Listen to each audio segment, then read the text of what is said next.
இந்த கோவில்ல ஒரு 2 வாரமாவே திருவிழா நடந்துட்டு இருக்கு. போன வாரம் பக்கத்துல இருக்க ஃப்ரெண்ட்ஸ் கூட நான் மட்டும் கோவிலுக்கு போயிட்டு வந்தேன். இந்த வாரம் இவங்களும் இருந்தாங்களா, சரி கோவிலுக்கு போயிட்டு வரலாம் அப்படின்னு சொல்லிட்டு நாங்க எங்க ஃப்ரெண்டு எல்லாரும் சேர்ந்து கிளம்பி கோவிலுக்கு போனோம்.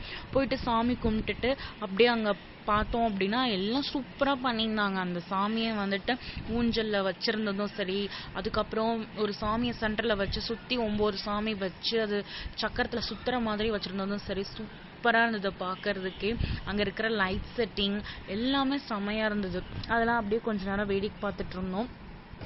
அதுக்கப்புறமா பாப்பாலாம் வந்துட்டு விளையாட ஆரம்பிச்சிட்டாங்க அங்கேயே. சரி அவங்கள கொஞ்ச நேரம் அங்கே விளையாட விட்டுட்டு இருக்கலாம். ஒரு டான்ஸ் வர குரூப் டான்ஸ் பண்ணுறதா சொல்லிட்டு இருந்தாங்களா, சரி பார்த்துட்டு போகிற வரைக்கும் கொஞ்சம் நிற்கலாம் அப்படின்னு சொல்லிட்டு நின்றுட்டு இருந்தோம். பாப்பாலாம் அந்த தூணில் இருக்கிற சாமியை தொட்டு கும்பிட்றது, ஊஞ்சல் ஆட்டி விடுறது, விழுந்து கும்பிட்றது அப்படின்னு சொல்லிட்டு எல்லாம் விளையாடிட்டு இருந்தாங்க.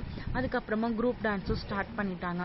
சரி அதையும் பார்த்துட்டு இருந்தோமா, அப்புறம் அங்கே ரொம்ப நேரம் இருக்க முடியல. சரி வீட்டுக்கு கிளம்பிடலாம் அப்படின்னு சொல்லிட்டு வர வழியில பார்த்தா நிறைய பொம்மை கடை போட்டிருந்தாங்க. பார்க்கறதுக்கே நல்லா தான் இருந்தது. ஆனால் ரேட்லாம் ஜாஸ்தியாக இருந்தது. அதுவும் இல்லாமல் எல்லா டாய்ஸுமே இவங்க கிட்ட இருக்கிற டாய்ஸாக தான் இருந்துச்சு. சரி வேண்டாம் அதெல்லாம் அப்படின்னு சொல்லிட்டு ஒரு 2 பேண்டும் ஒரு வளைகள் மட்டும் வாங்கிட்டு அப்படியே நாங்கள் வீட்டுக்கு வந்துட்டோம்.